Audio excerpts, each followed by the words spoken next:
Hey guys, I'm injured.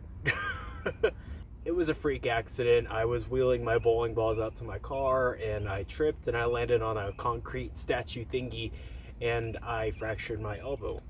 I have been in a splint for almost 2 weeks now and I have not competed in any events. I'm having withdrawals, but I'm hanging in there. The doctor said I should be healed up in a few weeks, and after that I can go back to getting money from all these tournaments. Yes! So crazy! But the times I have been bowling, I obviously can't do a full release. This is my balance arm and I'm gonna fall down every time. If not every time, maybe 5 out of 10 times. So I've been having to do a lot of drills recently. Yo, okay dog, so this is what we're gonna do. I put a towel on the floor because I'm gonna be kneeling on the ground, and it hurts when you don't use a towel. If you don't feel anything and you're not using a towel, you were not hugged as a child. So this is what I'm doing. I'm just doing a few release drills on the ground just to keep my wrist strong enough for when I am able to start walking again, and it's not gonna take me a while to get my wrist strength back. The important thing is, while you're doing these drills, is not just throwing the ball, but this drill is all about working on your wrist positions. On these next few videos, I'm working on a few shots where I'm coming up the back of the ball and also as well as on the side. Now the key is, every time you come into practice, you want to work on your weak points, and prior to my injury, I was very weak at coming up the back of the ball, so most of my shots were me coming up the back at the bottom. The correct way to do this drill is to have your left foot in the front and your right knee on the floor behind your left heel. Now if you're left-handed, it's obviously going to be the opposite. So you want the ball to release at the foot, but bring it back to your knee to simulate the leverage in your swing. I'm going to repeat that part again. Start at your foot, bring it back to your knee, and then push that thing away just like one of my first dates did to me. If you want to work on forward roll, your thumb's going to be more upward. But if you're going to work on side roll, work on getting the thumb on the side of the ball and letting the core wrap around your hand. Attaboy, Eddie. Lindsay Boomershine, we don't know her. You can also teach yourself how to throw a backup ball. If you want to know how I became a better backup bowler than Anthony Simonson, I did this drill. It may look like I'm trying to take a huge dump in the side shot, but what I'm actually trying to do is I'm trying to mimic my footsteps as if I were holding the ball. Now footwork is very important in bowling, and I worked very hard at Kegel before I hurt my arm, and I'm trying to maintain my feet. You can also use painter's tape on the approach, so that way you can map out your steps and make sure your footwork is still aligned. The most important thing to keep in mind while you're injured and practicing is not to do more than what the doctor recommends, and if you're in pain or if you're uncomfortable, stop immediately and take a break.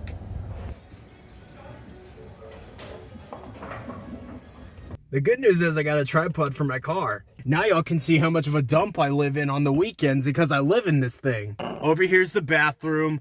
Number 1 goes over there. Number 2 goes in that pan. I'm just kidding.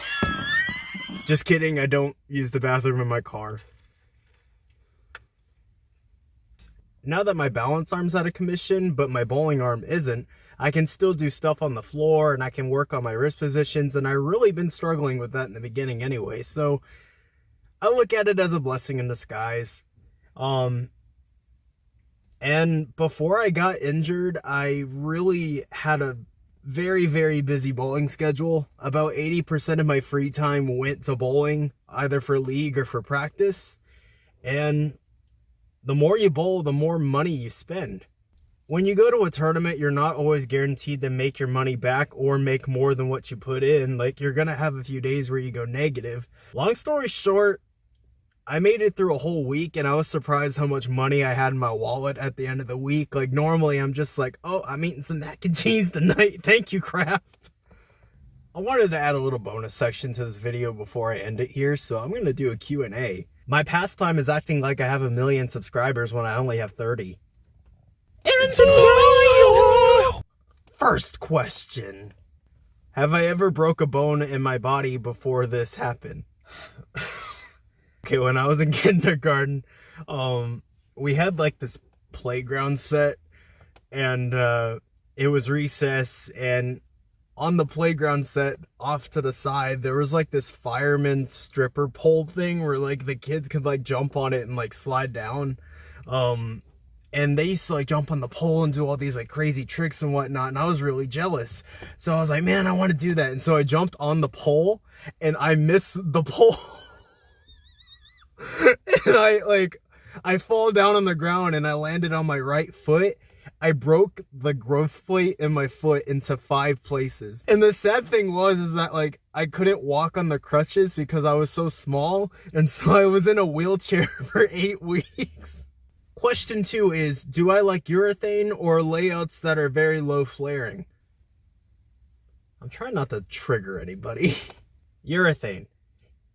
I'm not against urethane, but I very rarely use it. I believe if you're using it on the right condition and you're using it for the correct purpose, I'm all for it. And the same thing goes with low flaring layouts. Now, they kind of intertwine because you want to control the back end reaction on conditions where it could be a little flippy or hard to control. Now, with urethane or anything low flaring, hooking the lane is pointless in most scenarios. If I'm bowling on a short pattern and I can't miss inside, I'm going to pull out that low flaring ball / urethane and I'm going to use that to control the back end. Yeah, that's it. Am I against urethane being used on house shots? No. I've had some issues with it in the past with people, but honestly, like, I feel like if you claim to be a good bowler, you should be able to adjust to those conditions. Even though urethane has a tendency to carry down oil, I as a bowler should be able to adjust. Question 3. What's my favorite bowling ball of all time?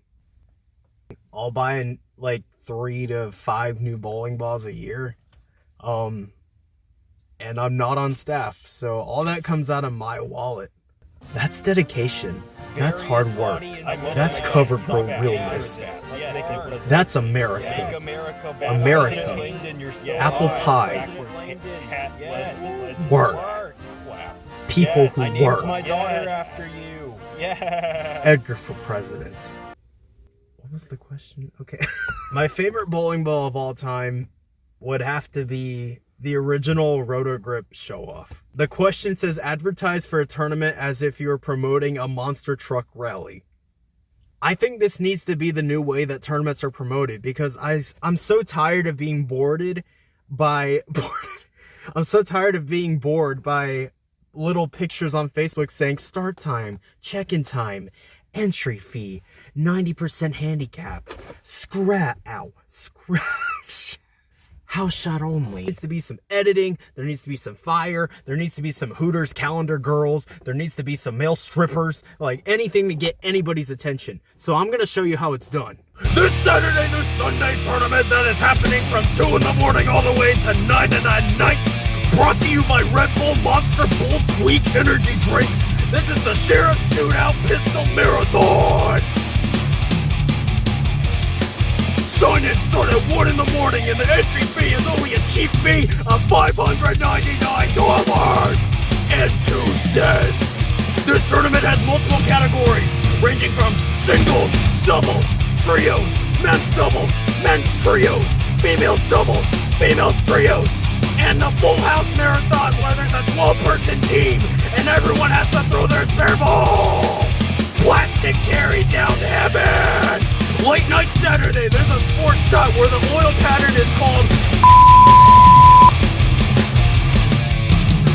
That's the name of the oil pattern, gentlemen. It is not for the weak of heart. What? Wait. For the grand finale, there is a contest at the end of Sunday to determine how many 300s and 800s you have. We count the ones you shot in practice. So what are you waiting for? Pre-sign up right now. The first 100 pre-sign-ups get a water bottle and will get chased around the bowling center by Brad Angelo and Sean Rash and get yelled at for squeezing the water bottle while they're bowling. I didn't write an ending. Bye.